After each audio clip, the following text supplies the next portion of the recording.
말씀은 디모데전서 6장 3절에서 10절까지입니다. 디모데전서 6장 3절에서 10절까지 우리 교독하도록 하겠습니다. 신약 341페이지입니다. 디모데전서 6장 3절에서 10절까지 우리 함께 교독합니다. 누구든지 다른 교훈을 하며 바른 말 곧 우리 주 예수 그리스도의 말씀과 경건에 관한 교훈을 따르지 아니하면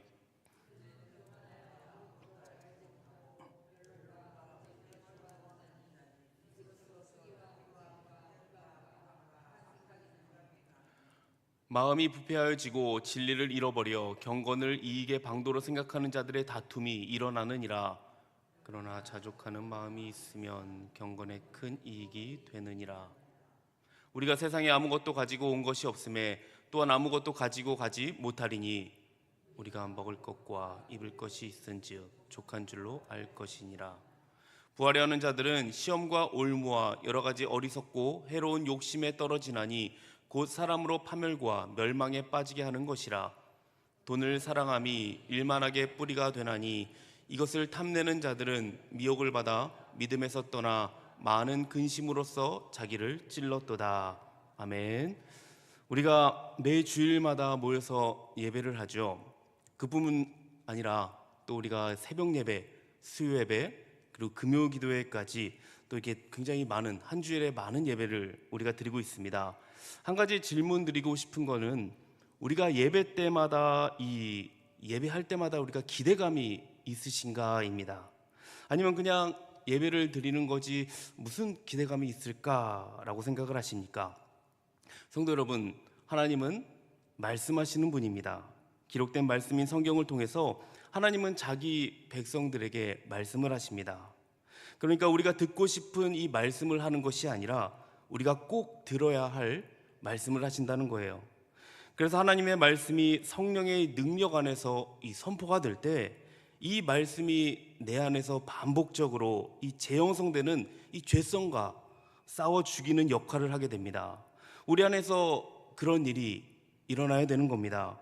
그러니까 예배 시간에 선포되고 듣는 이 하나님의 말씀이 우리의 죄성에 이 결정적인 이 타격을 가하는 일이 반복적으로 일어나야 한다는 거예요.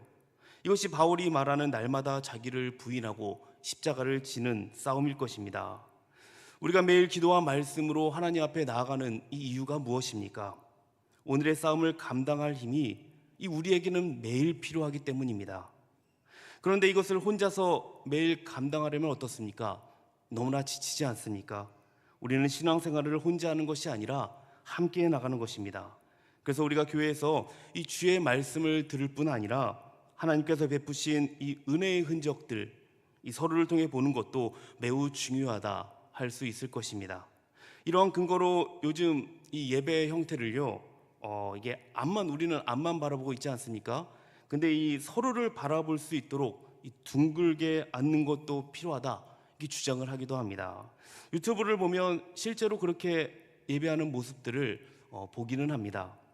제가 이것을 다 동의하는 것은 아니지만 우리는 이것을 그래도 한번 인사로 대체하면 좋을 것 같습니다. 우리 앞뒤 좌우로요 한번 인사했으면 좋겠습니다. 당신은 하나님의 은혜의 열매입니다 라고 한번 인사해 봤으면 좋겠습니다. 우리 같이 당신은 하나님의 은혜의 열매입니다 라고 한번 인사를 했으면 좋겠습니다. 네, 그렇습니다. 우리 성도님들은 하나님의 은혜의 열매입니다. 이 얼굴을 보는 것만으로도 많은 은혜가 됩니다. 그리고 교회 교제는요 이 예배만큼이나 정말 본질적인 것입니다. 하나님께서 우리에게 베푸신 은혜를 나누고 하나님께서 우리에게 주신 말씀에 대한 그 반응을 나누고 우리의 삶을 나누면서 우리는 서로를 사랑하고 돕는다는 면에서 이 교제는요 신앙생활과 교회 생활의 이 선택사항이 아니에요. 정말 필수사항인 것이라고 할 수 있습니다. 디모데전서는 이 바울이 노년에 에베소 교회를 목회하던 디모데에게 쓴 이 목회 코칭이라고 할 수 있을 것 같습니다. 그러니까 요즘식으로 표현하면 디모데는 굉장히 젊은 목회자인 것입니다. 신학은 배웠지만 그것을 이제 어떻게 이 목양의 환경에서 사용하고 적용해야 할지는 아직은 좀 모르는 그런 아직 경험이 부족한 사람이라고 할 수 있을 것 같습니다. 바울은 자신의 이 영적 아들인 디모데에게요 짧지 않은 이 6장의 편지를 씁니다. 특별히 그 편지의 지금 결론 부분이 굉장히 놀라운데요. 결론 부분이 무엇이냐면 대부분의 이야기가 돈과 관련돼 있다는 것입니다. 돈에 대한 태도, 부자가 되려는 태도, 그리고 이미 부자로서 살아가는 이 형제들에 대한 권면이 나오고 있습니다. 여기서 우리는 이런 질문을 던져볼 수 있겠죠. 돈과 부의 문제가 그렇게 중요한 문제인가? 디모데전서의 결론 부분에는 이 두 가지에 대립되는 인생관이 나타나고 있습니다. 하나는 성공하는 삶, 성공을 추구하는 삶입니다. 세상의 눈으로 볼 때는 정말 이것이요 너무나 자연스러운 삶입니다. 그리고 또 하나의 인생관은 사랑하는 삶, 사랑을 추구하는 삶입니다. 그러니까 더 많이 사랑하고 싶어하는 삶인 것입니다. 사실 여기 우리 모두는요 부자가 되기를 원하실 겁니다. 혹시 여기서 저는 가난한 게 너무나 좋습니다. 주님 제게 있는 것을 다 가져가시옵소서 라고 이렇게 기도할 수 있는 사람이 있을까요? 여기서 바울이 다루는 문제의 핵심은요 6장 9절입니다. 우리의 마음이 어디 있느냐 이거예요. 그러니까 부하려는 마음, 부자가 되는 것이 목표가 되는 마음의 문제를 바울이 말하고 있습니다. 또 10절에서는 돈을 사랑하는 것이 일만하게 뿌리라고 이야기하고 있습니다. 그러니까 돈이 일만하게 뿌리가 아닙니다. 돈을 사랑하는 것이 일만하게 뿌리인 거예요. 그러니까 돈이 인생의 목적이 되는 인생관, 돈의 행복의 조건으로 삼는데 이 조금의 주저함도 없이 동의하는 그런 인생관인 것입니다. 지금 부자이든 아니든 현재로서 부자든 상관이 없습니다. 현재 상황에 관계없이 부하려고 하는 자들, 이러한 삶은요 위험하다는 것입니다. 이와 대립되는 인생관으로 바울은요 사랑하는 삶을 말하고 있습니다. 3절에 보시면 누구든지 다른 교훈을 하며 라고 나오는데요, 이 말은요 거짓 교사들에 대한 이 언급입니다. 그러니까 바울이 복음을 전하고 거기 교회를 떠났는데요, 그 교회에 지금 말로 하면 신천지 같은 자들이 침투해서 지금 다른 복음을 전했다는 거예요. 그런 거짓 교사들이 많았습니다. 젊은 목회자인 디모데도 이 거짓 교사들과의 싸움을 감당해야 됐습니다. 그래서 바울은 본문 3절에서 5절에 보면 거짓 교사들에 대한 언급으로 이 서신의 결론부 말씀을 시작합니다.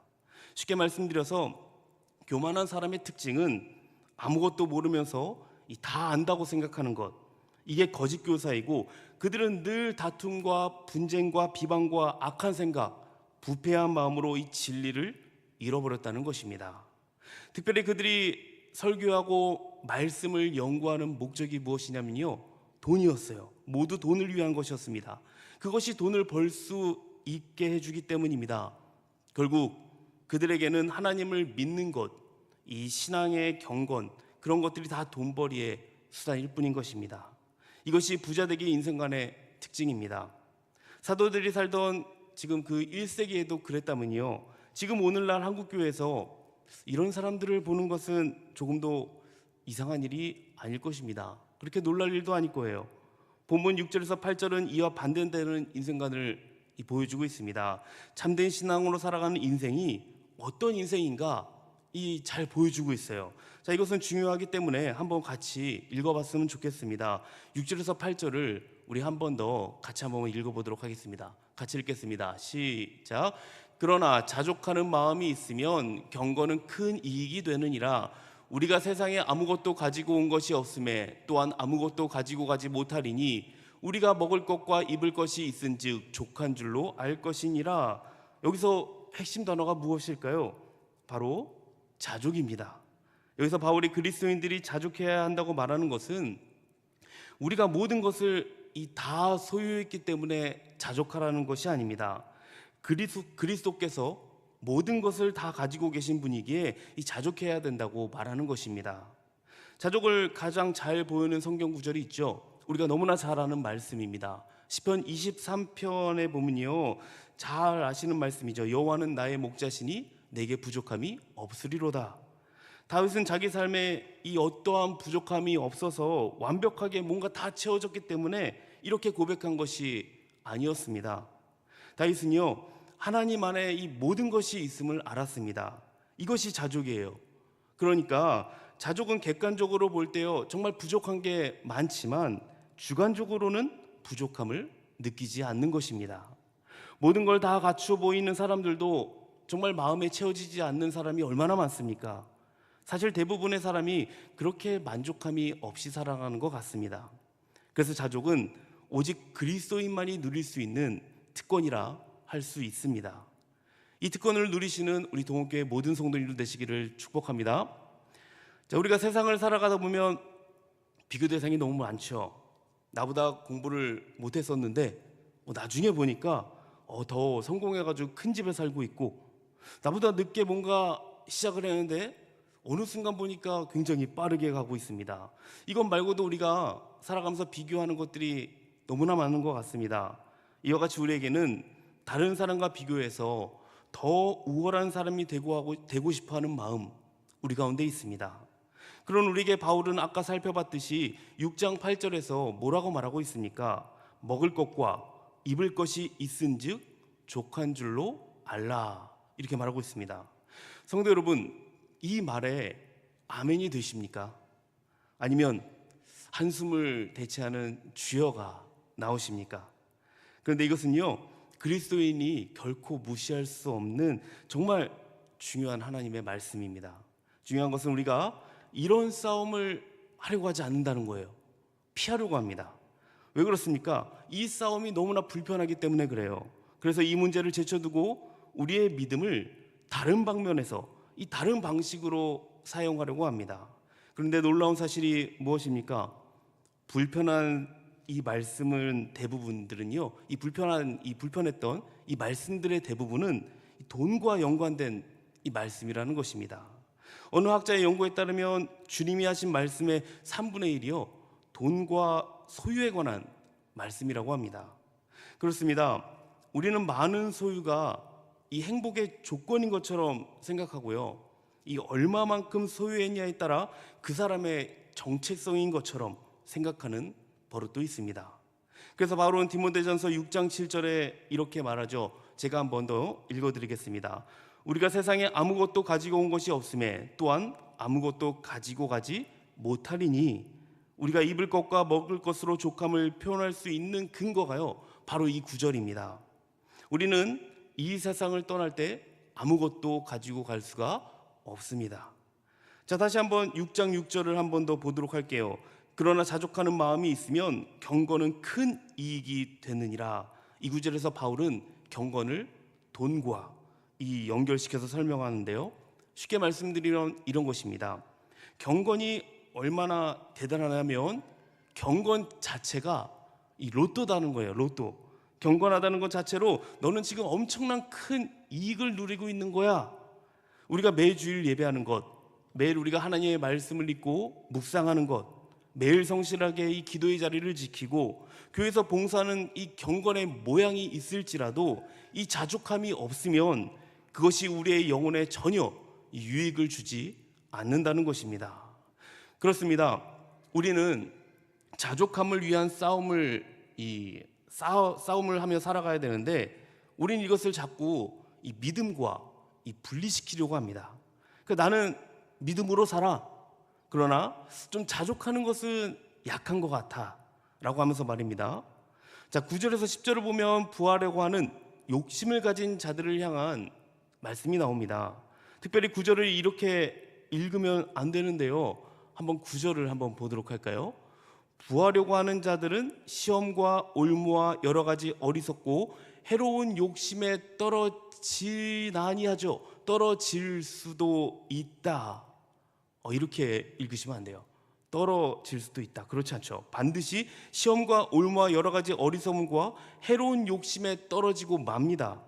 그래서 그리스도인은 자신이 돈을 추구하는 삶을 사는 것이 아닌지, 돈이 삶의 목적이 된 것은 아닌지 내 자신이 항상 스스로 돌아봐야 된다는 거예요. 돈의 인생이 목적이 아니고 될 수도 없습니다. 왜 그렇습니까? 탐심은 곧 우상숭배이기 때문입니다. 아까 살펴봤듯이 10절에서 돈을 사랑하는 것이 일만 악의 뿌리라고 하지 않았습니까? 한 번씩은 이 경험을 다 해보지 않았을까 생각이 듭니다. 돈을 사랑하면 절대로 제대로 된 믿음 생활을 할 수가 없다는 것입니다. 그래서 우리는 모든 것을 돈으로 측정하는 그 방식에서 벗어나야 됩니다. 하지만 우리는 돈으로 사람을 판단하고 평가하기도 하고 측정하는 이 세상에서 우리는 살아가고 있습니다. 세상에서는 이러한 방법이요 아주 정상적입니다. 그런데 그리스도인의 삶에서는 그것이 정상이 될 수 없다는 것입니다. 왜 그렇습니까? 하나님께서는 우리를 소유로 판단하지 않으시기 때문입니다. 본문 3절에서 10절은 두 가지의 이 인생관을 설명한다고 했습니다. 그것이 무엇이었죠? 탐욕과 자족입니다. 이것은 우리가 그리스도인으로 선택할 수 있는 이 두 가지의 그냥 인생관이 아닙니다. 그리스도인은 자족의 길을 가는 것이고요, 그리스도인이 아닌 사람들은 이 탐욕의 길을 가는 것입니다. 자, 이번에는 우리가 함께 읽지는 않았지만요, 6장 17절에서 이 19절 마지막을 한번 살펴볼 텐데요, 편지 마지막에 붙는 이 추신과도 같은 부분이라고 할 수 있을 것입니다. 바울이 디모데전서를 기록하면서 결론부에서 보시면 알겠지만 16절이 거의 다 끝났어요. 근데 17절에서 19절을 더 붙이거든요. 이 내용을 붙인 이유는 탐욕이 이끄는 인생을 살지 않도록 이 재차 이 강조하려는 의도라고 보여집니다. 탐욕이 이끄는 인생을 살게 된다면 어떻게 됩니까? 우리의 인생은, 우리의 믿음은 무너지고 우리의 인생이 이 엉망이 되기 때문에 그렇습니다. 그래서 바울은 간절함으로 선한 일을 하고 선한 사업을 하고 나누어 주기를 좋아하고 너그러운 자가 되라고 말하면서 이것이 예수 그리스도를 믿는 모든 사람의 인생관이어야 된다고 말하고 있습니다. 세상에는 부자가 되려고 하는 사람이 너무나도 가득합니다. 새해가 되면 언제나 나오는 말이 있죠. 무엇입니까? 네, 부자 되세요. 딱 나옵니다. 네, 심지어 혹시 보셨는지 모르겠습니다. 개업집 가면은 개업하는 사람들에게 어떤 문구를, 요즘 굉장히 신박한 문구가 있는데요, 돈 세다 잠들게 하소서. 혹시 들어보셨습니까? 네, 굉장히 그렇게 할 정도로 이 개업집에 본 적이 있습니다. 이것은 축복이 아닙니다. 저주입니다. 그런데 사람들은 그 말을요 굉장히 행복하게 듣습니다. 왜 그렇습니까? 돈을 사랑하고 이 부자가 되려고 하는 그 마음이 있기 때문에 그렇습니다. 그렇다면 우리는 어떤가요? 세상은 그렇게 말할지라도 예수 믿는 우리는 이 믿음으로 생각의 틀을 좀 바꿔야 되지 않겠습니까? 내가 더 많이 사랑하고 살아야지. 하나님이 주신 내 인생의 시간과 물질로 내가 더 많이 사랑하고 살아야지. 그렇게 더 많이 사랑하다가 주님이 부르시면 그때 가는 겁니다. 이런 생각으로 말입니다. 이것이 바로 그리스도인들이 살아가야 하는 그 삶의 방식이 아니겠습니까? 한번 생각해 보시기 바랍니다. 내가 믿음을 가진 자로서 믿음이 없는 사람과 인생관에서 어떤 차이가 있는지 한번 생각해 보시면 좋을 것 같습니다. 세상을 살아가는 인생관에 어떤 차이가 있습니까? 내가 죽어서 가는 천국도 얻어야겠고 이 세상도 포기할 수 없다.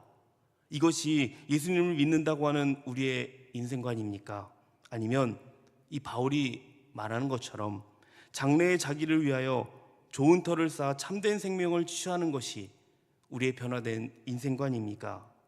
저에게는 늘 고민이 되는 이 문제가 하나 있었습니다. 그게 뭐냐면 그리스도인은 이 믿음으로 산다고 하는데 그 믿음은 눈앞에 보이는 현실 앞에서 너무나도 이 무기력한 것처럼 보일 때가 많다는 것입니다. 예수님을 믿고 은혜를 받았다고 하는데 여전히 이 부자가 되려고 하는 이 세상의 가치관에서 벗어나지 못하는 것을 보게 됩니다. 또한 언젠가 하나님이 내 인생에 개입하셔서 그 인생 역전을 해 주시겠지, 이것을 기대하는 사람들 꽤 많다는 것입니다. 성도 여러분, 세상은 어떻게든 부자가 되고 성공하려는 것에 이 목을 맵니다. 그러나 그리스도인들은 어떻습니까? 하나님의 주권과 섭리가 우리 인생 가운데에 낱낱이 드러나고 우리 인생에 하나님의 주권과 섭리가 없이 이루어지는 것이 없다는 것을 분명히 우리는 믿고 고백하는 사람들입니다. 그렇다면 믿는 사람은 하나님께서 허락하신 이 삶의 자리가 어떠하든 그 속에서 하나님의 주권과 섭리를 인정하며 자족할 수 있어야 되는 것 아니겠습니까? 다시 말씀드리지만 자족은요 뭔가 포기하고 체념하는 것이 아닙니다. 자족은 우리를 이 형제 사랑의 자리로 인도합니다. 탐욕스러운 사람은 자기 자신만 사랑할 뿐 아무도 사랑할 수가 없습니다. 사랑하는 신용은 할 수 있겠죠. 하지만 진정으로 누군가를 사랑할 수 없습니다. 자족하는 사람만이 그가 얼마나 많이 소유했고 얼마나 많이 가졌느냐 이것과는 전혀 상관없이 형제를 진정으로 사랑할 수 있는 것입니다. 우리는 은혜를 받을 때에도 이 세상의 틀 안에서 은혜를 받는 경향이 있습니다. 하나님이 나에게 은혜를 주셔서 나를 실패의 구덩이에서 건져주시고 하나님의 은혜로 좀 뭔가 내가 폼나게 살면서 사람들 눈에 멋져 보이고 싶다는 생각을 합니다. 하지만 성경은 우리가 그런 세상의 틀로 하나님의 말씀을 받으면 말씀을 제대로 받는 것이 아니라고 가르칩니다. 돈을 축적하는 삶을 살겠다는 틀, 세상에서 성공하겠다는 그런 틀로는 진정한 은혜를 받을 수가 없습니다. 우리가 살아가는 이유가 무엇입니까?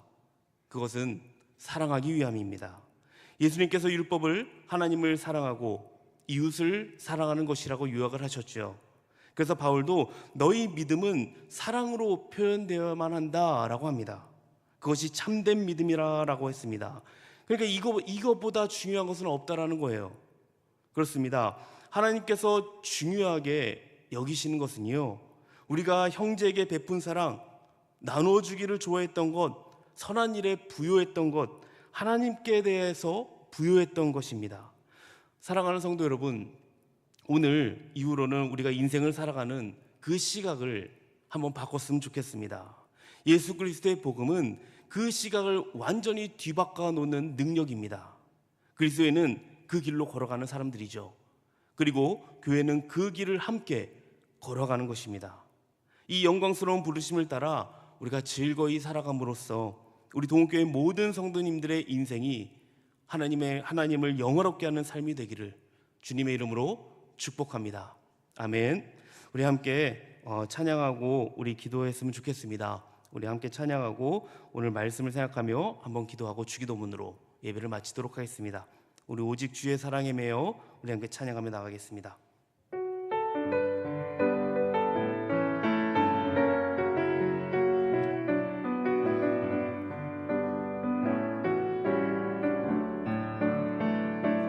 오직 주의 사랑에 매여 내 영 기뻐 노래합니다.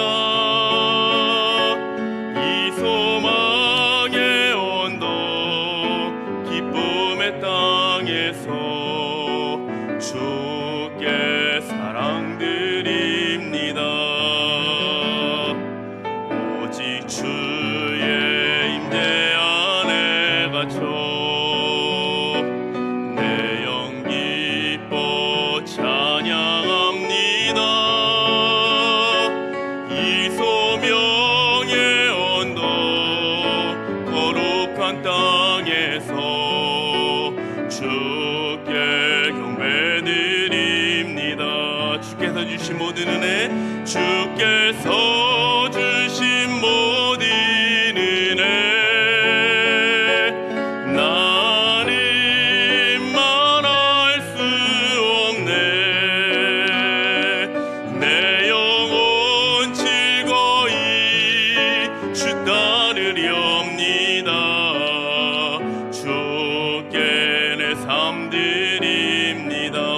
찬양합니다.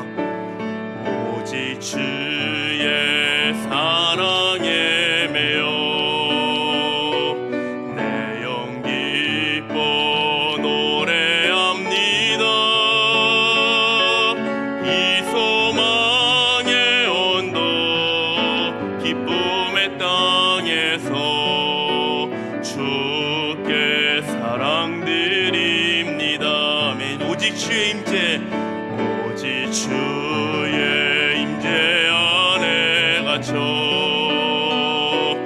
내 영 기뻐 찬양합니다.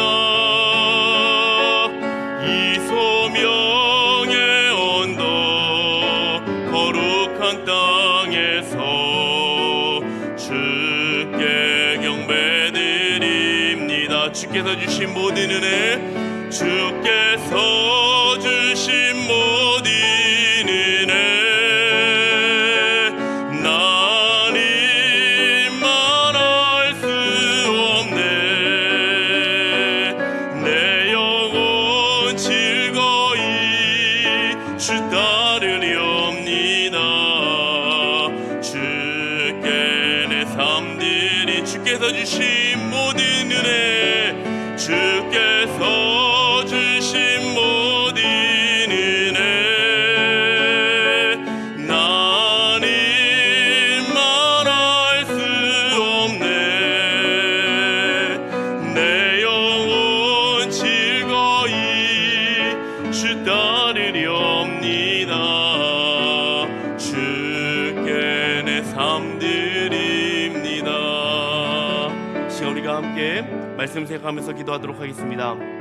우리의 인생에 하나님의 주권과 섭리 없이는 이루어지는 것이 없다는 것을 우리가 믿음으로 고백하며 나가기 원합니다. 우리 그 은혜를 기억하면서 우리가 자족의 길을 걸어갈 수 있도록 우리 함께 우리 말씀을 생각하시면서 우리 주여 한번 외치고 각자 기도의 자리로 나가도록 하겠습니다. 주여,